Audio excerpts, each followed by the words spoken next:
तारीख थी 14 अक्टूबर 2019। उत्तर प्रदेश के इटावा जिले से एक ऐसी वारदात की खबर सामने आती है जिसे सुनकर हर कोई सन्न रह जाता है।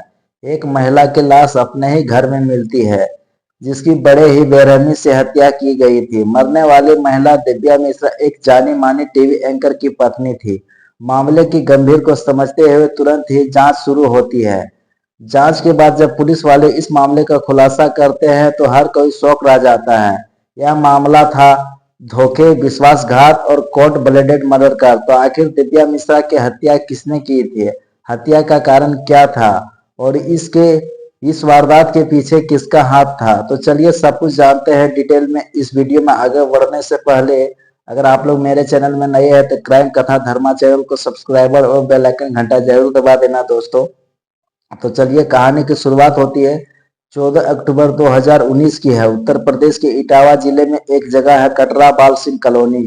यहीं पर एक मकान में दिल्ली में काम करने वाले टीवी एंकर अजितेश मिश्रा अपने परिवार के साथ रहा करते थे। उनकी पत्नी का नाम था दिव्या मिश्रा। शाम का समय था, तभी दिव्या के ससुर प्रमोद मिश्रा किसी काम से अपने बहू से मिलने आते हैं। दरवाजे पर वह कई बार आवाज लगाते हैं मगर घर के अंदर से कोई रिस्पॉन्स नहीं मिलता है। फिर वह दरवाजे को हल्का सा धक्का देते हैं, जिससे दरवाजा तुरंत खुल जाता है। जैसे ही प्रमोद मिश्रा घर के अंदर दाखिल होता है, उनकी आंखें फटी की फटी रह जाती है। घर के हॉल में उनकी बहू दिव्या मिश्रा खून से लथपथ बेसुध पड़ी हुई थी। प्रमोद मिश्रा अपनी बहू को लगातार उठाने की कोशिश करते हैं मगर दिव्या का लेकिन आसपास के कुछ लोग घर के अंदर दाखिल हो जाते हैं। स्थिति को देखते हुए लगभग कंफर्म हो जाता है कि दिव्या मिश्रा की जान जा चुकी है। वो तत्काल ही पुलिस को इस घटना को जानकारी दे दी जाती है। जानकारी मिलते ही पुलिस की टीम मौके पर पहुंच जाती है। शुरुआती जांच में पता चलता है कि दिव्या की मौत सर पर किसी भारी चीज के हमले की वजह से हुई है। इसके अलावा घर के बाकी सामान भी इधर उधर बिखरे हुए मिलते हैं। देखने से लग रहा था कि जैसे घर के अंदर लूटपाट की गई। जांच में कोई कसर न रह जाए इसलिए तुरंत ही फोरेंसिक टीम को मौके पर बुला लिया जाता है। इसके अलावा डॉग स्क्वाड को भी जांच की मदद के लिए बुलाया जाता है। इधर पुलिस ने अपनी जांच आगे बढ़ाती है। उधर दिव्या के शव को पोस्टमार्टम के लिए पास के ही अस्पताल भेज दिया जाता है। पोस्टमार्टम रिपोर्ट आने पर खुलासा होता है कि दिव्या के सिर पर किसी भारी चीज से वार किया गया था मगर हमला किस चीज से किया गया था वह वेपन घर के अंदर कहीं नहीं मिलता है। इसके अलावा घर से कोई वस्तु भी गायब नहीं होती है जिसके पक्के तौर पर कहा जा सके कि वास्तव में यह हत्या लूटपाट के दौरान की गई है। इसके अलावा खोजी कुत्ते घर के आसपास के लोगों के इर्द गिर्द ही घूमना जारी रखते हैं। इससे पुलिस वालों को दाल में कुछ काला नजर आने लगता है।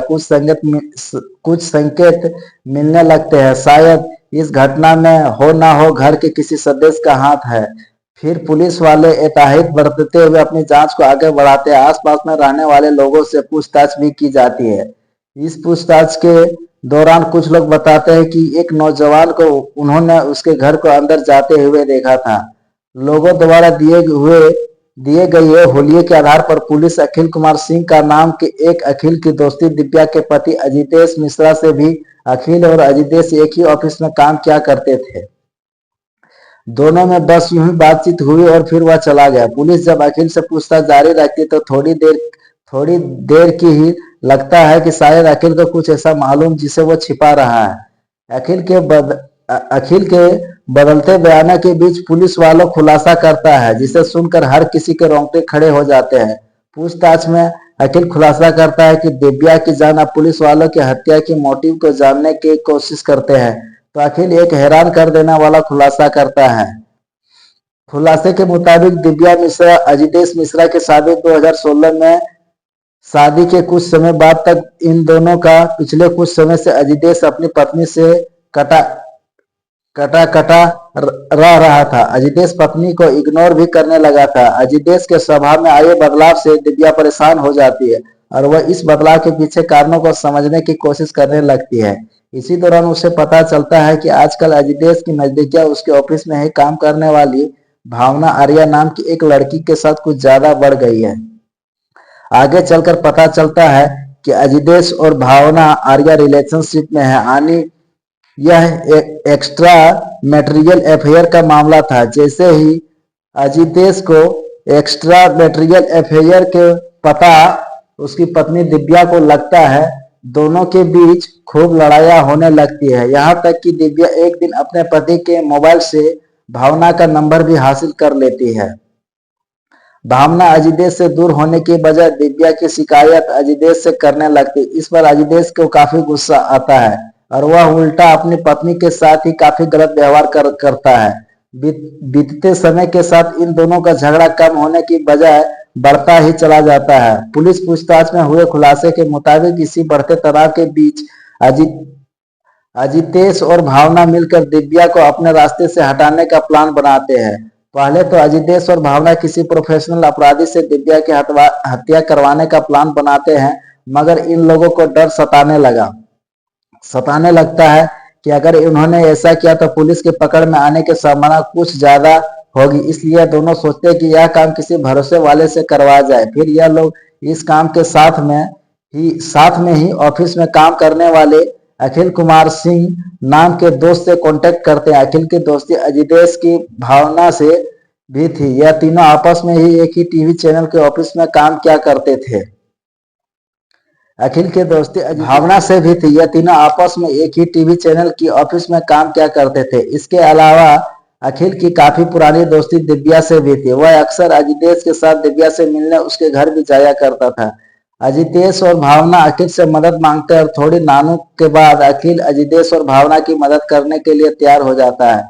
फिर प्लान के मुताबिक 14 अक्टूबर 2019 को अखिल इटावा में अपने घर पर ही रह रही दिव्या के पास जाता है।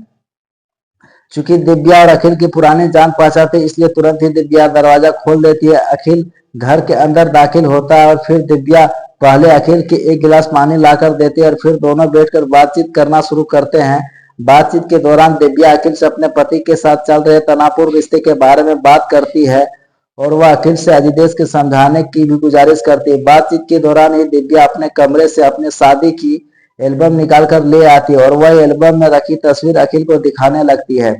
दिव्या का पूरा ध्यान अखिल को तस्वीर दिखाने में था, जबकि अखिल की निगाहें आसपास कुछ ऐसी चीजों की तलाश करे जिससे प्लान के मुताबिक दिव्या की हत्या की जा सके। इधर उधर देखने पर अखिल को पास में रखा हुआ एक गुलदस्ता नजर आता है।